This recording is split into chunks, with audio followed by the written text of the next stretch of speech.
臣岳雷碧城前来求见郎主。你确定吗？从未有外人见了郎主的容貌还能活着出去。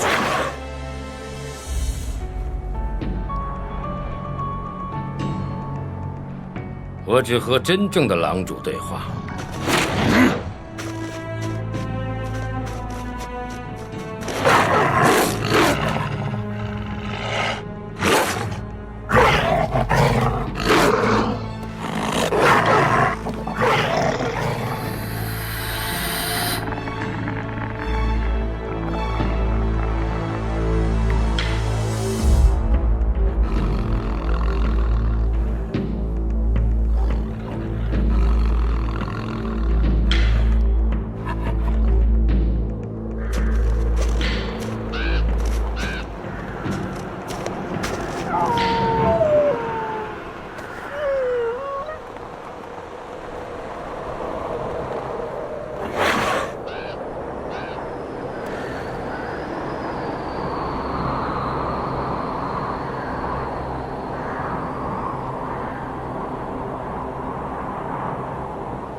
陈越的人来我朔北，有何贵干？我从草原为郎主带来了好消息，青阳大军已亡，现在是踏平青阳的好时机。当年，青阳虎豹骑席卷汉州，猎杀整个草原，朔北也不能幸免。草场被捣毁，牧民被奴役，为了保住一时之安宁，郎主忍受了奇耻大辱，将女儿下嫁给青阳，自己则带着狼群来到了这极寒之地。我在想，郎主没有一日不想踏平青阳，报仇雪恨，手刃贼人。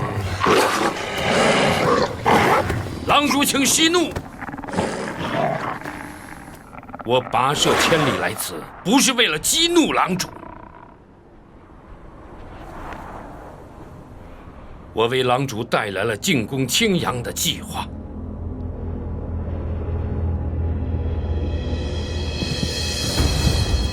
撤！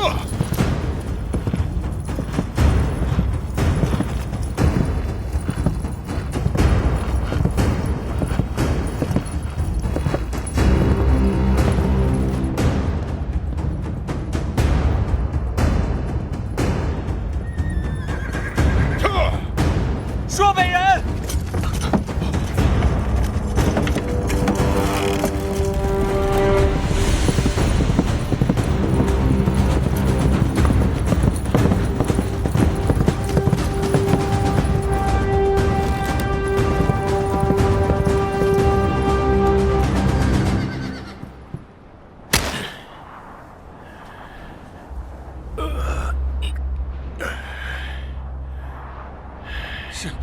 是朔北人！你疯了！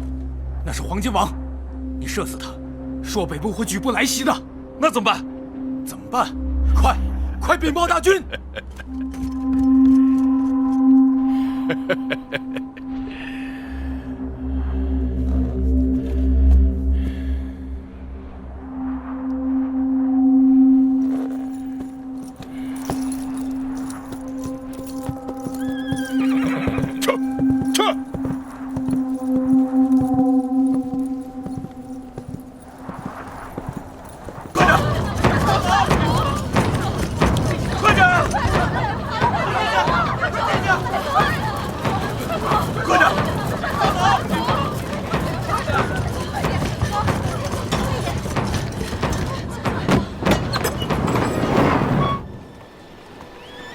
北都城就要到了，大家跟上，不要掉队。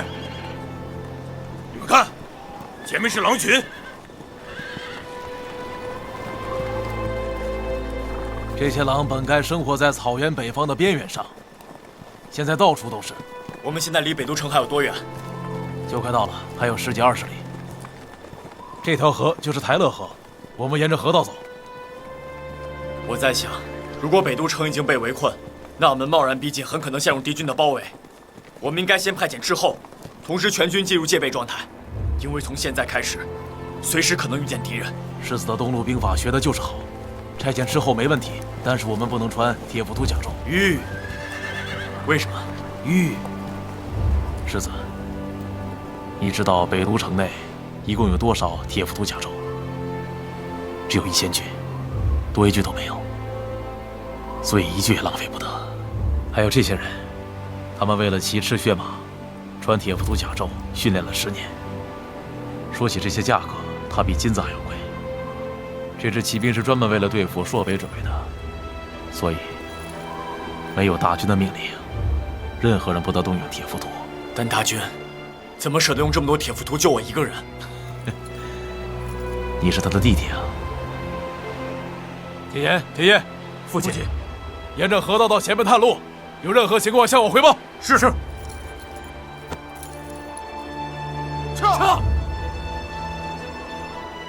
驾！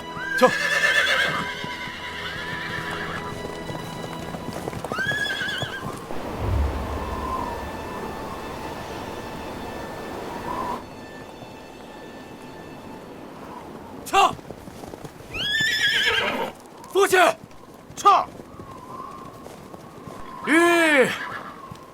怎么了？有敌人吗？已经没有敌人了，我来叫你们去看看他。走！撤！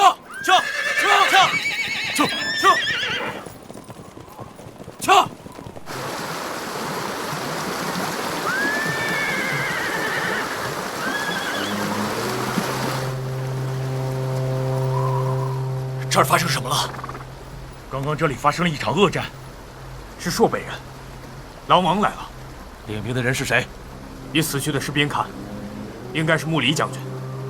穆离将军，驾！世子，快跟着世子！世子！驾！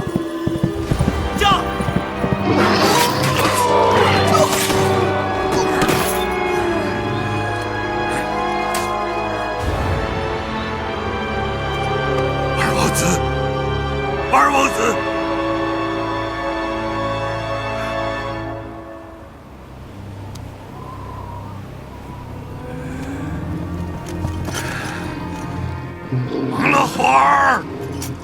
忙了会儿，我知道你在这儿，你给我出来！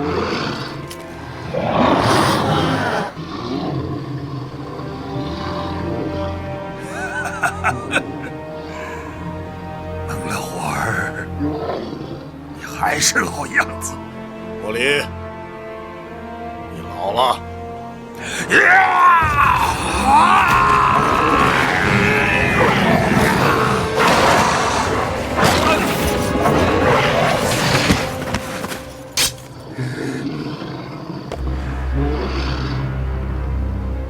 莫离，我曾经是那么的欣赏你。你在我眼里是一匹凶狠的狼，磨尖了牙齿和爪子，想要扑上来咬断我的喉咙。可是看看你自己，看看现在的穆离，你只是青阳部的一条老狗，吼叫着要为主人尽忠。看到你这样，我倒有些难过。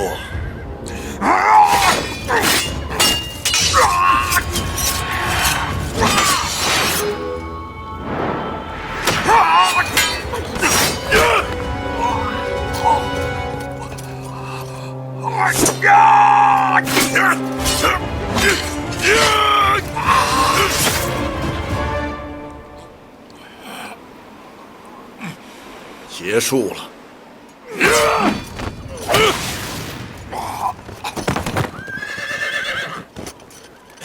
穆离将军，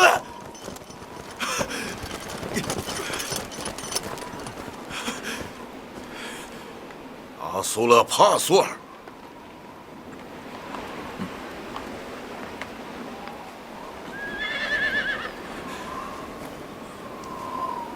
你知道我的名字？你还记得你的母亲吗？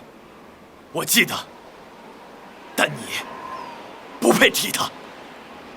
可惜，我们的小狼崽却被青阳养成了丧家犬。我今天不想和你打，回去吧。把木里和恐惧带回给青阳人。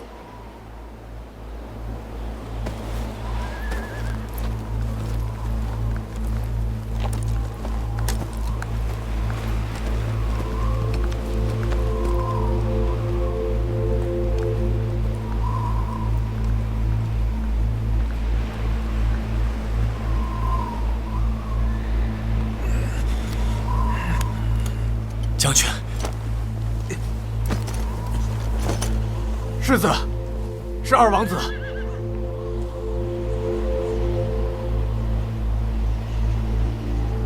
走，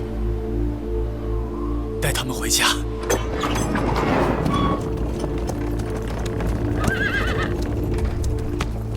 铁岩，去找大夫，快！是。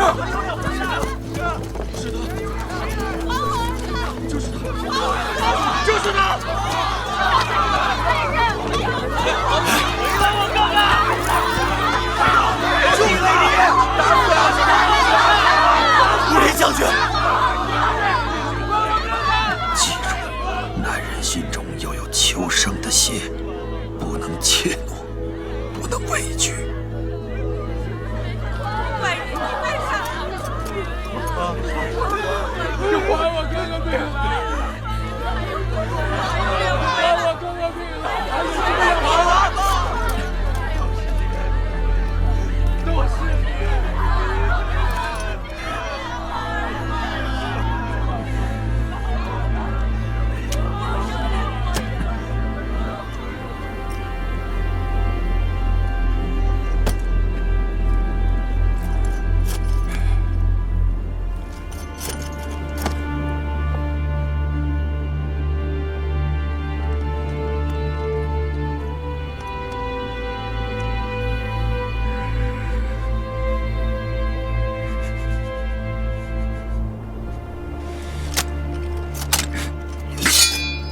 将军，穆林将军。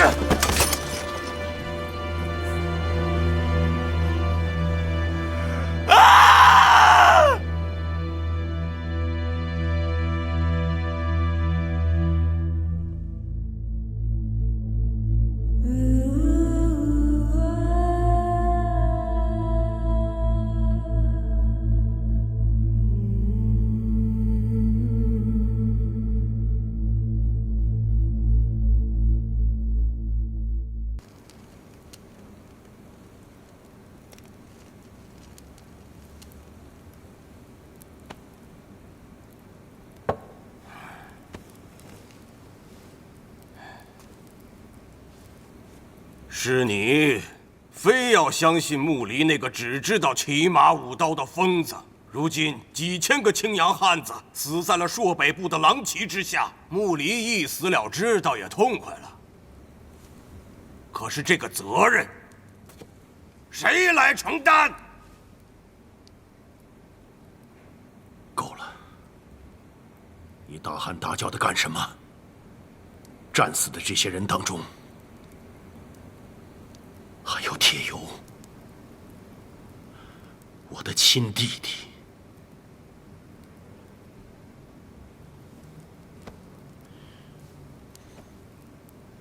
现在大敌当前，我们应该像他们一样，誓死保卫青阳。一个连自己的家人都保护不了的大军，还能保护我们吗？我至今，在这个大殿上，没有人跟大军这么说话。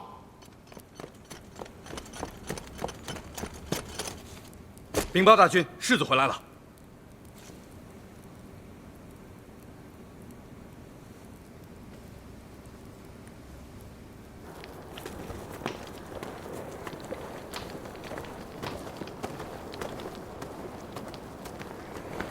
大哥，阿苏勒，我最亲爱的弟弟，你终于回到青阳了。你受伤了，严不严重？这是穆里将军身上的血，我回来晚了，没能救下穆里将军和二哥。他们是我们青阳部的英雄。是，这一仗打得太惨，穆里将军死了，铁油也。先别说这个了，毛老虎儿随时有可能卷土重来，我们要想想办法才行。三哥，阿苏勒，回来就好。如果阿爸还在的话，他见到你应该会很开心的。世子回来了，我们自然高兴。但是对于穆离，恐怕不像世子所说的那样封他为英雄吧？为什么？为什么？穆离不听众言，私自开战，才导致失败。他是咎由自取。不错，他不但没有挡住狼王的脚步，反而点燃了他的怒火。对，我倒是很奇怪呀，穆离既然是偷偷出战，狼王怎么能知道他的行踪而预先埋伏呢？谁能想到他带着区区几千个人就敢乱来？你是说，穆离帐下有人泄密？哼，你们什么意思？我亲眼看见穆离将军和他手下的武士们用血染红了台勒河，他们为保护青阳献出了生命，他们就是青阳的英雄。世子，不要发脾气嘛！大战在即，穆流战死，我们要警惕啊！没错，穆离私自出战也就罢了，二王子也去了，他为什么这么做？一定有人在背后指使他。对，够了！那天在大帐里，我说了，2天之后告诉你们我的决定。铁油知道我为难，他才会和穆离带兵去杀狼主。虽然他们失败了，但是我们应该给他们报仇。我们应该想想，到底应该怎么对付狼王。正是对付狼王，我们才需要我们真正的大军。说得对。你虽然是老大军指定的继承人，但是自你继位以来，你看看你都做了些什么？你既然不能保护我们，那你还有什么脸在这里做这个大军？我至今，你敢这么跟我说话，你到底想干什么？那就召开库里格大会吧。对，由7部族的首领共同召开库里格大会，召开库里格大会，召开库里格大会，召开库里格大会，召开库里格大会，召开库里格大会。老三，就算重开库里格大会，大军之位也轮不到你。阿苏勒回来了，他是青阳的世子。不，大哥，你是阿爸指定的大军，我自然会听从阿爸的决定。我现在不是青阳的世子，我是青阳的大纳言。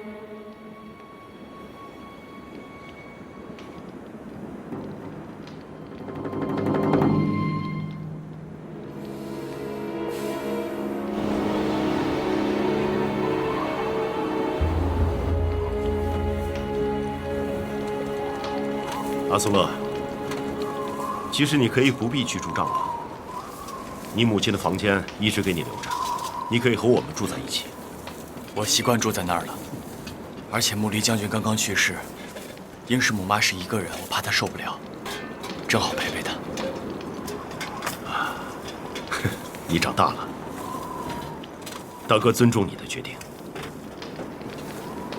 我看出来了，你在东路成熟了很多，大哥很欣慰。大哥，这次回来，我会和你们一起守护青阳的。要是父亲还在，这大军的位子，他一定会留给你。大哥，你就别这么说了。阿苏勒，大哥带你见见我的新胭脂。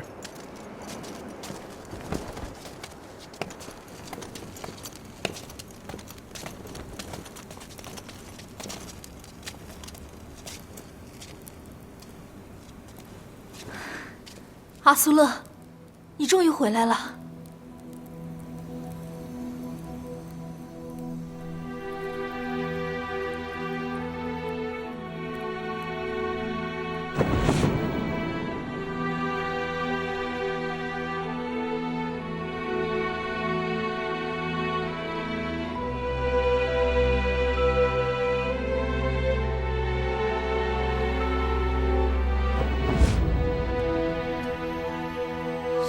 苏玛，你一定有很多疑问吧？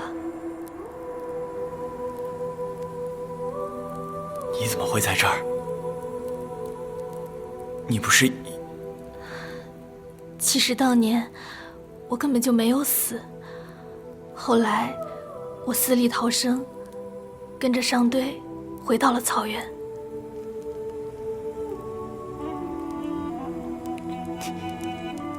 你怎么会说话了？回到北都城之后，我幸得了一位神医，治好了我的失语之症。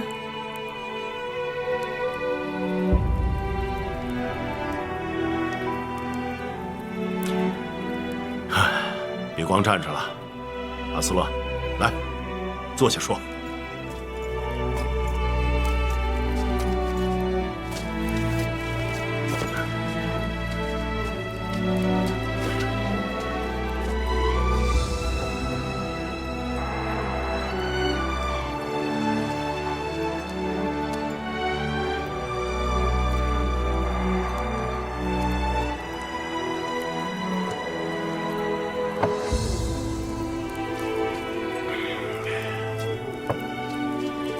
苏玛回来这一路上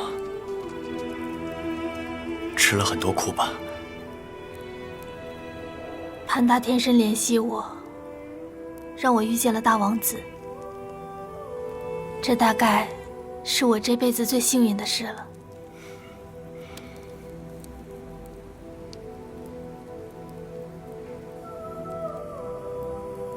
那就好。苏玛回来的时候，我几乎都不敢认她。现在好了，你看她越来越漂亮，不愧是我们青阳部的大胭脂。对了，阿苏拉，你现在是北都的大纳言了，应该有自己的窝棚。大哥帮你建一个比老三他们都好的。这几天你就先住在这儿。是啊，我都叫人给你收拾好了。不用了，阿爸曾经封我为奴隶王，我就只做奴隶王。我还住在原来的帐篷里。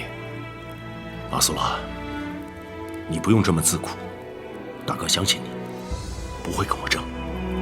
大哥，住在那个帐篷，我觉得离阿爸更近些。大军，答应他吧，我来办。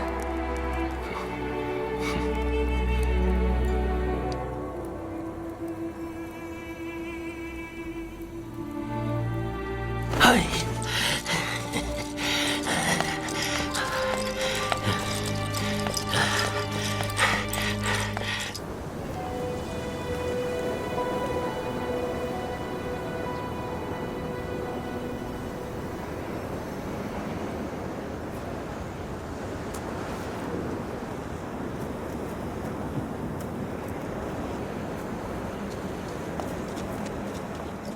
阿苏勒！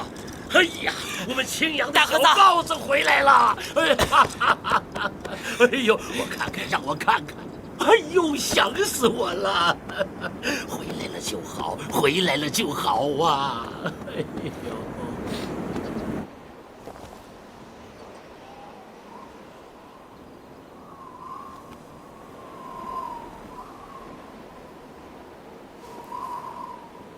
我当时去东路的时候，阿爸也是在这儿送的我。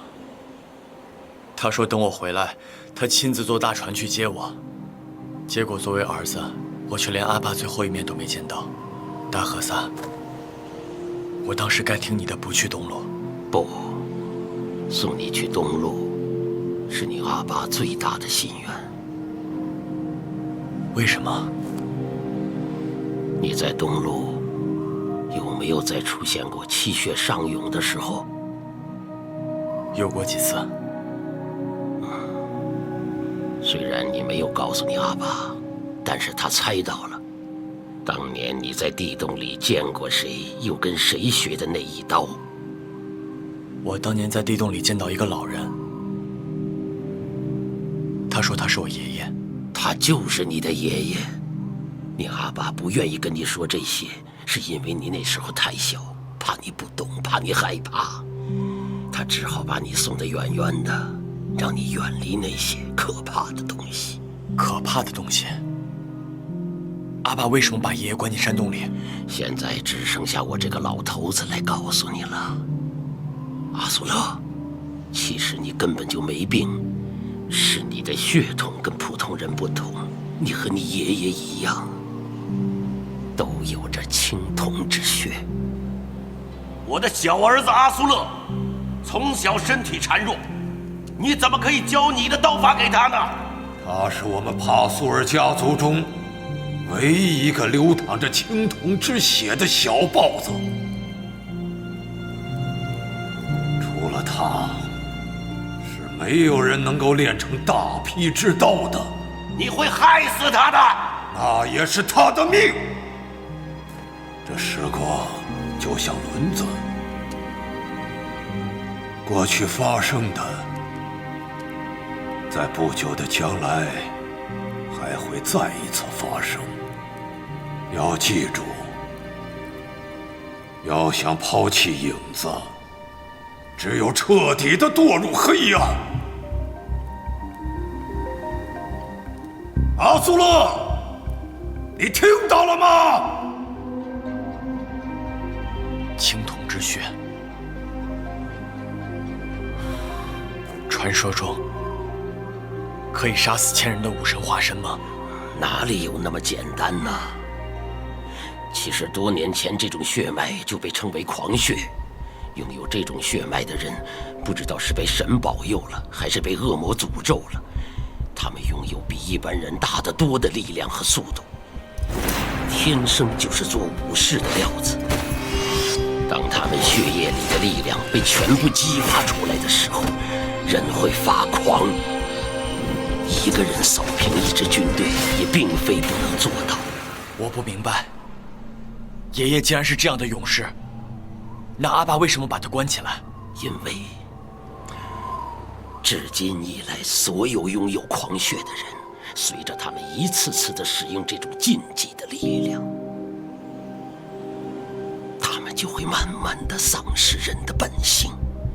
你的祖先伊玛德是我们知道的第一个狂战士，可他最后疯了，逼迫那些被自己霸占的亲姐妹们和他彻夜狂欢之后，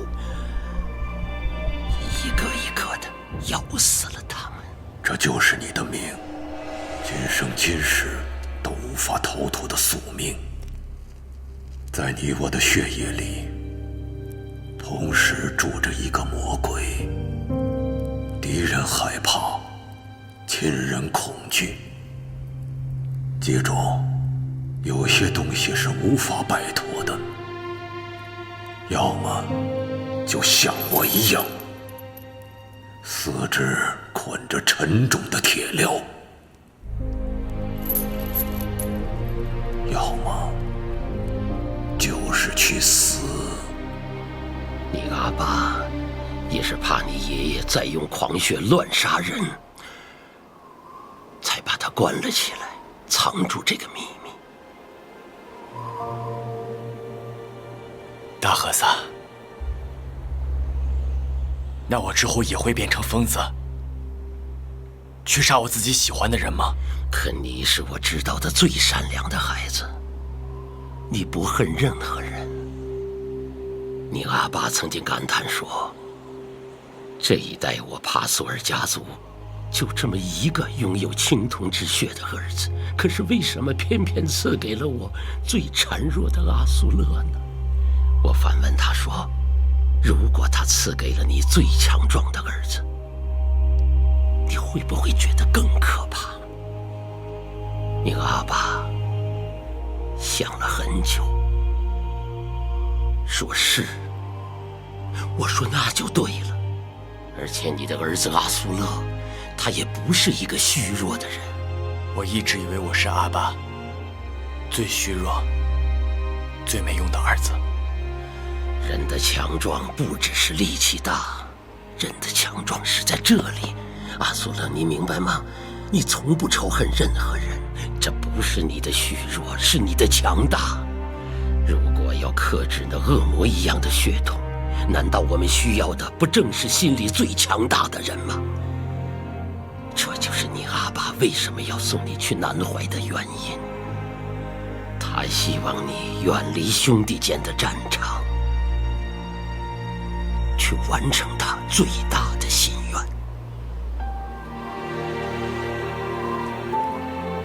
阿爸最大的心愿是什么？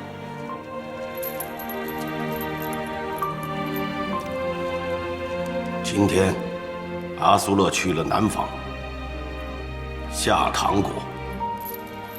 作为我青阳部与夏唐结盟的贵宾，这件事情我知道。他走之前来这里和我道别。我知道他来看过你了，我没有阻拦他。这应该是你见他的最后一次。你之所以把他送到了东路，就是为了逃避我。我就是想阿苏勒能够平安长大，娶妻生子，最终死在那个富庶繁华的地方。这样，草原上的恶魔就永远抓不住他。你一直把自己的亲生父亲当成草原上的恶魔。不，我是说他的命运。在这世上，他最痛恨的就是青铜之血。但你阿爸不恨你，他爱你，他希望你能够克制住这恶魔一样的血统，不要让发生在你爷爷身上的悲剧重演。这样，你阿爸在这里就能安心了。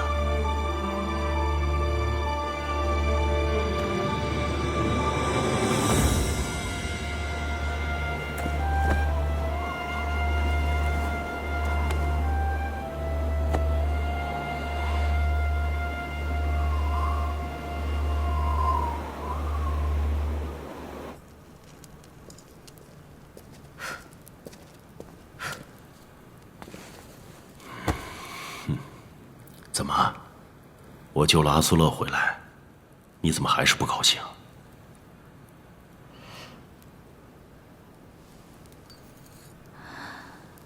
如果不是因为我，你还会救他吗？会救的。阿苏勒心地善良，他是不会和我争的。虽然他以前是世子，但是现在，他是我制约老三最大的把握。是啊，他是最不愿意卷入这样的斗争里去的。我也不希望有任何争斗。苏妈，我觉得内奸是老三的人，是老三泄露了穆离的行动，他一定是想消耗我的兵力，他恨不得那天出征的人是我，我会把他的窝棚连根都拔起来。不用担心，我现在是大军了，对付得了他。等赶走了朔北，冬天过去了，给我生个孩子吧。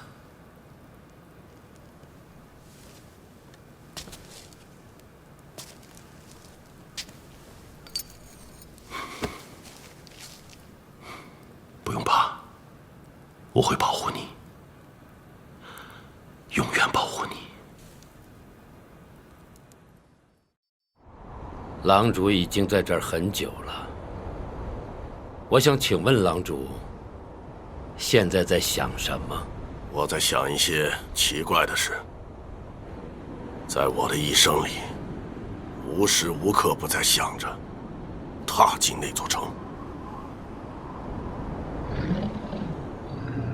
东路人说，天下唯有德者居之。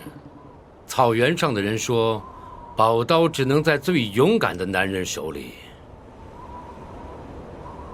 这北都城，注定是狼主的。是我的，又如何呢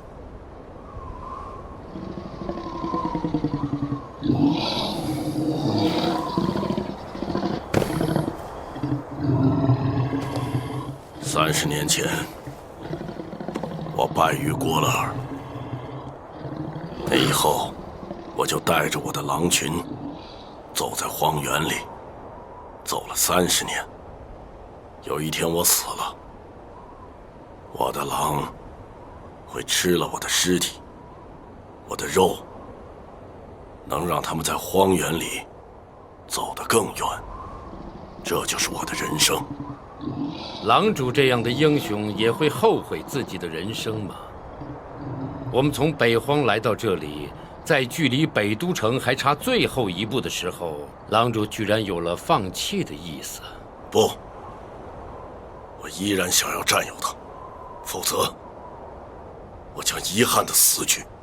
狼背上的勇士蒙了火儿乌尔汗，传说中他的月染过上千人的血，而这样的人居然在即将属于自己的城池前思索，这让很多人都难以理解。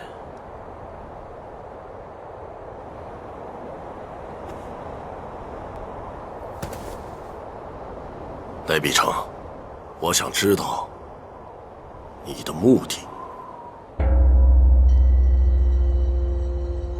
我的目的，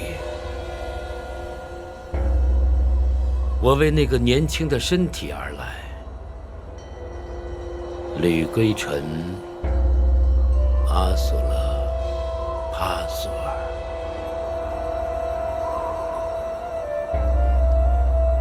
我对这个外孙也很有兴趣。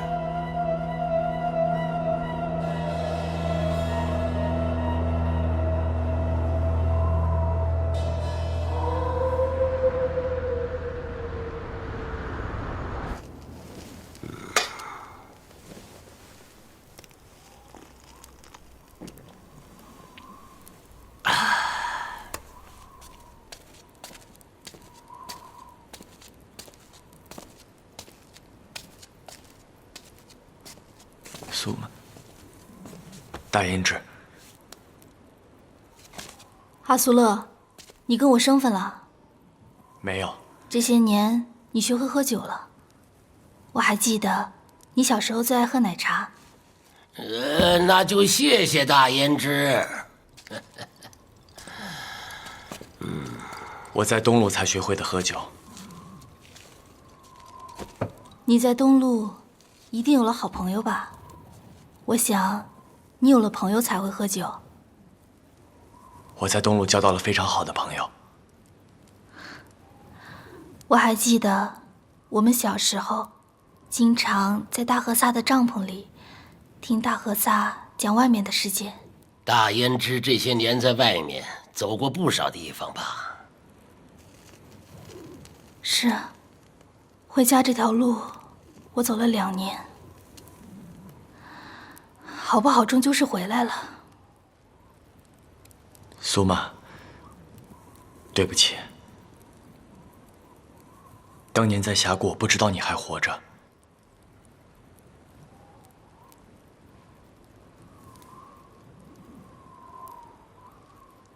不说这些了，回来就好。我知道，潘大天神终究会把我们都带回来的。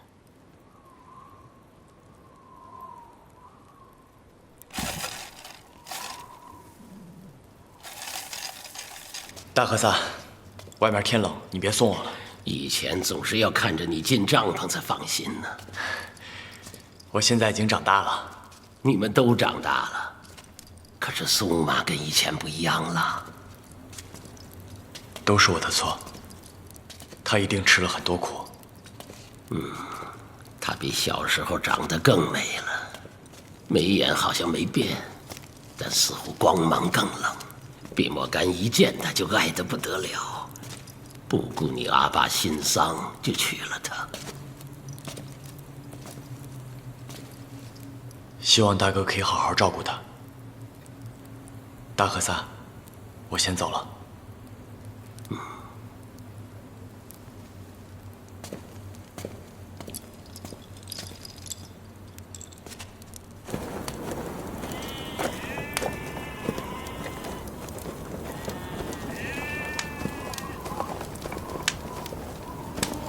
世子，你让我们好找啊！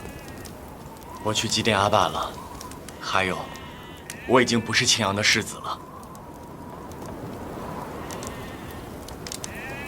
都上里边说。请。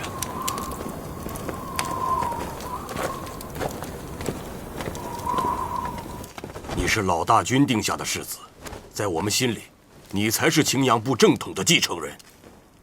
大王子的大军之位是偷来的，他就是逼死老大军的凶手。是啊，大王子生性懦弱，欺软怕硬，根本就统一不了草原上7部。他现在是人心散尽呐。我们愿意在库里格大会上支持世子，助世子夺取大军之位。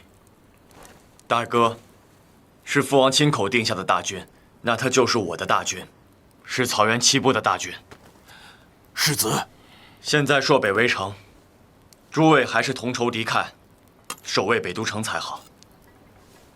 若是让白狼团破了城，你们要去哪儿呢？世子，你就不再想想了？不用再想了。还有，若是有人为了青阳内乱出卖青阳，那不管他是谁，我饶不了他。那世子认为，内奸就在我们当中？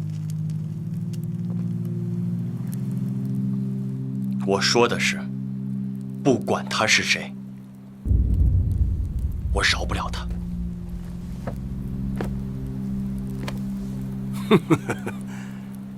世子一定是听了大军的诬陷吧？他用骑兵用诬陷来排除异己。世子就不怕青阳葬送在他的手里吗？我们惧怕白狼，也惧怕内奸，所以肃清内奸才是当务之急呀。第一，我不是世子；第二，肃清内奸，大军会去做。世子还是再想想吧。你可以是青阳部的世子，也可能会是所谓的宰星。你。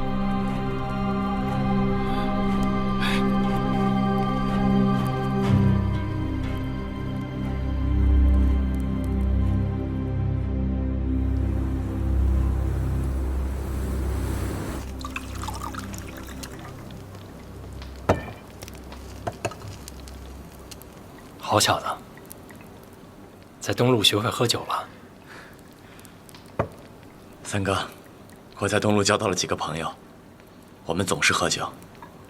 东路的酒和咱们草原不一样，它是甜的，后劲儿很大，喝多了天旋地转的。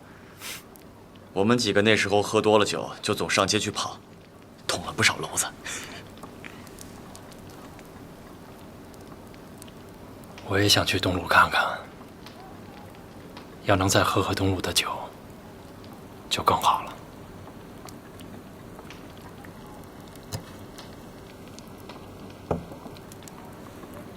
三哥，昨天2大家族族长来找我了。他们说什么了？他们还是想在库里格大会上推翻大哥，但我希望我们兄弟能联手，一起对抗朔北。联手？你知道大哥杀了多少人才登上大军之位的吗？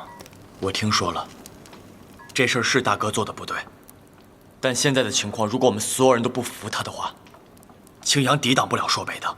不但是我不服他，草原6部也不服他。阿爸心丧，他就把那个苏玛娶了进来。苏玛可是龙阁真皇的女儿，你让草原6部的族长们怎么看？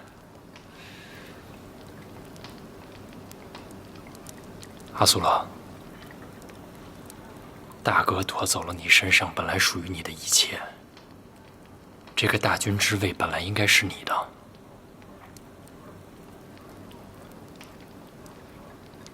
如果你继承了阿爸的大军之位，那三哥我义无反顾地支持你。三哥，我从来都当不了大军。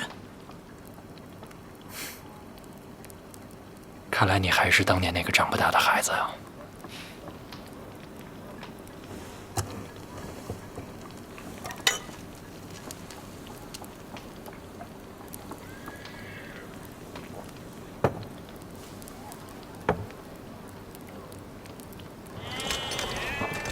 阿苏勒，大哥，今日一事，那些部落首领们还是不肯与我好好说话。回来这几日，我都看到了。大哥现在处境内忧外患，肯定也十分焦虑。是啊，我感觉我的耐心快要用尽了。有时候我真想放下这一切，什么都不管。大哥千万别意气用事，你会是一个很好的大军，阿苏勒也会帮你的。我听说，沃志金、托克勒他们找过你了。是。你要答应他们吗？大哥找我回来，怕过我会争夺大军之位吗？苏玛说他了解你，你不会这么做。苏玛相信的人，我一定相信。希望大哥可以好好照顾苏玛。我记得你很小的时候就喜欢苏玛，还想要娶她，我们都笑话你。那时候啊，以为这样就能保护她，后来才知道，其实很多事儿说到了，但未必能做到。人其实就像冰河上的一片落叶，自己都不知道会飘到哪里，遇见什么样的人。大哥，我在东路啊，也遇见自己喜欢的人了。哦，阿苏勒，你是想要告诉我，你在东路有自己喜欢的人，所以我不用担心？你是想安慰我？大哥，因为你是我的家人。我这次离开家的时间太长了，回来的时候，连阿爸都不在了。这些事情，总是要说给家人听的，不是吗？阿苏勒，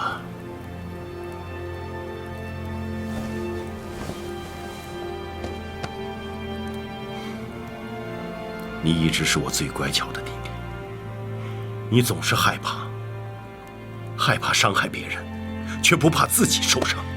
大哥，我真的有自己喜欢的人了。好，大哥相信你，我的阿苏勒有他自己喜欢的人。等北都城的事完了，我想回去看看。这些话，阿爸在天上听见，一定会非常高兴。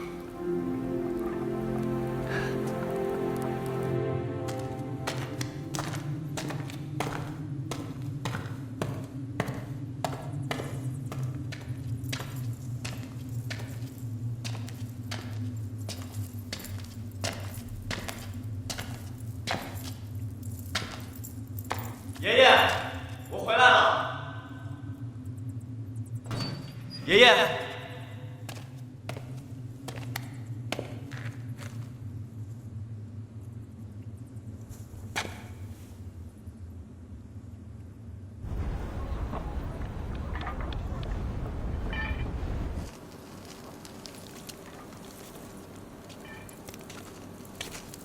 阿苏勒。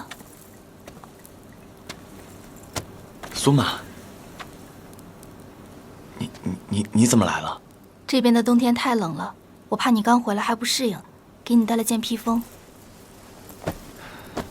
御寒的衣物，英氏母妈都帮我准备好了，就不劳烦你了。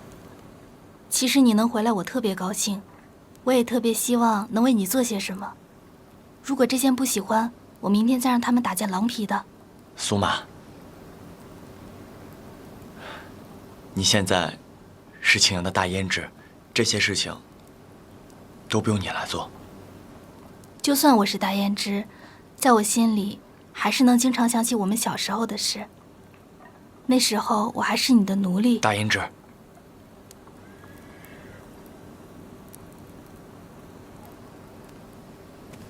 今日时候不早了，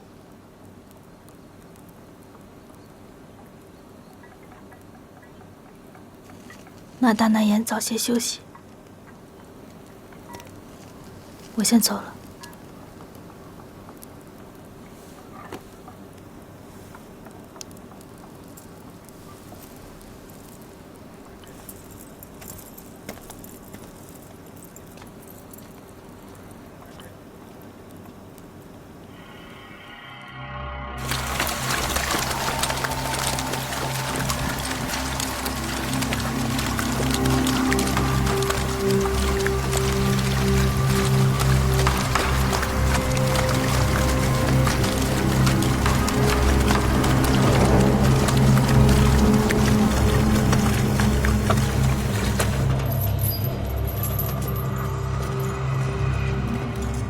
西将军，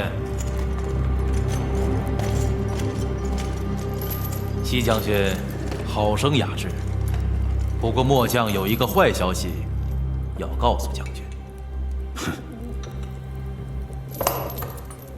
难道还有什么好消息吗？天驱和青阳铁骑劫了南怀城的法场，他们劫走了青阳铁骑的世子，还把下唐国主百里景洪给杀死了。长公主很不高兴，她吩咐要杀一个天驱的寇首，昭告天下。帝都是有王法的，不会允许天驱肆意妄为。看来这鸽子尚且有藏身之处，我们这些人却无处躲藏。按律法，这是给我送的最后一顿饭吧？长公主有吩咐，西将军是个身份尊贵之人，您的这一顿得管饱。将死之人，还有多一个要求。将军，但讲无妨。有酒怎能无乐？去找一个会弹琴的人，再给此人一本乐谱，半生寒。半生寒，乃是帝都名师怀申宇的名作。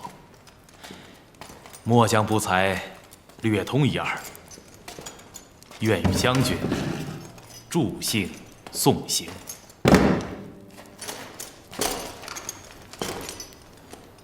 哼，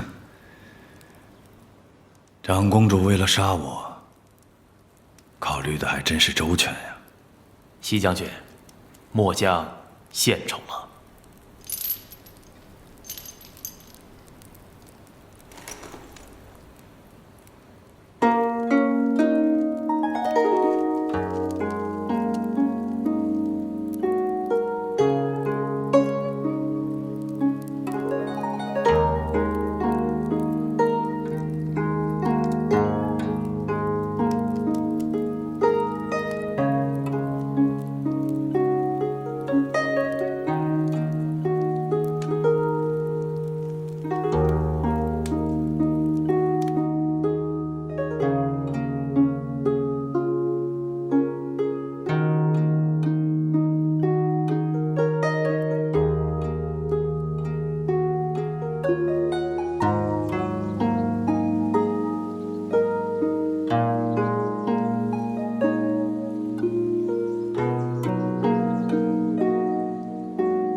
心里有过你。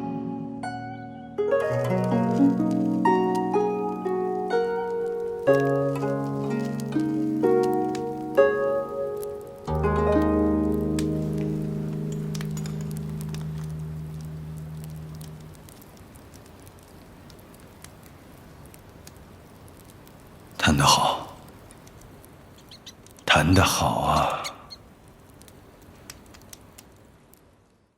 你会是一个很好的琴师。高山流水，我何尝不想做个琴师？无奈生于乱世，长公主交代的事，末将一定得办好。对不住了。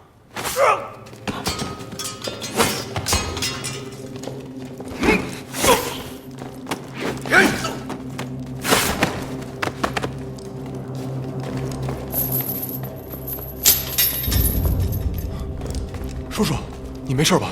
放了那么多鸽子，还以为你们找不到了呢。我们到了营店，满地都是鸽子。先不说这些了，赶紧离开这里。走。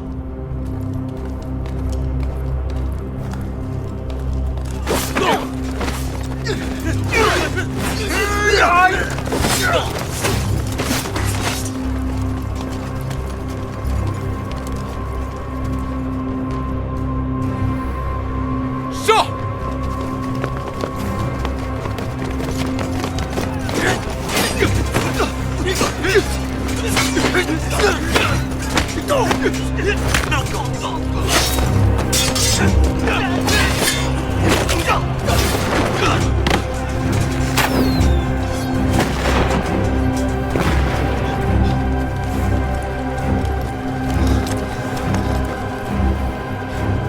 糟了，是令箭，他们召集军队过来了。原来是他，叔叔认得他？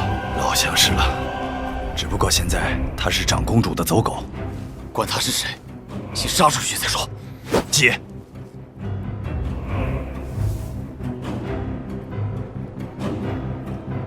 既然是大宗主，做事要冷静。此地不宜久留，得想办法赶紧脱身才行。来，去吧。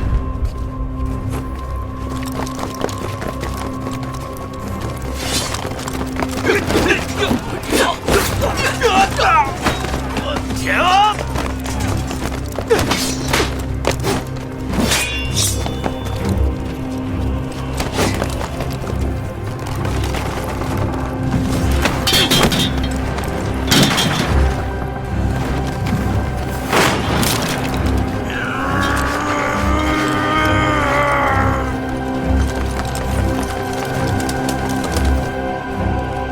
走。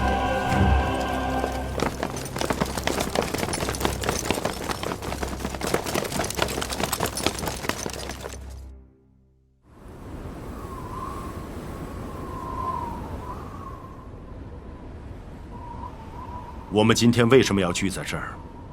相信大家都已经心知肚明，我们该如何应对寒冬和白狼团的双重攻势？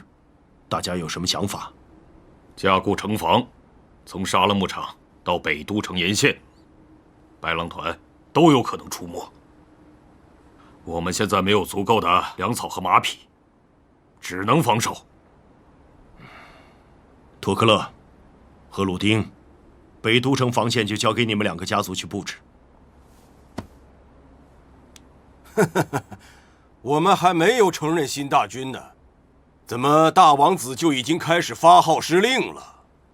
要我看呢，今天库里格大会的议题，不是什么抵挡白狼团，而是确立我们合理合法的大军。各位首领，现在是非常时刻，你们一定要让青阳大乱吗？阿苏勒，你离开草原太久，恐怕早已忘了草原上的规矩。在草原上，只有真正的大军，才能够号令所有的兵马。越是到关键的时刻，我们越需要一位能够令所有人信服的大军。老三，看到自己离大军之位越来越远，怎么着急了？别以为我不知道这些首领们背后在支持谁。要不是朔北这次虎视眈眈，我们今天就不议别的，先解决我们自己的内奸叛徒。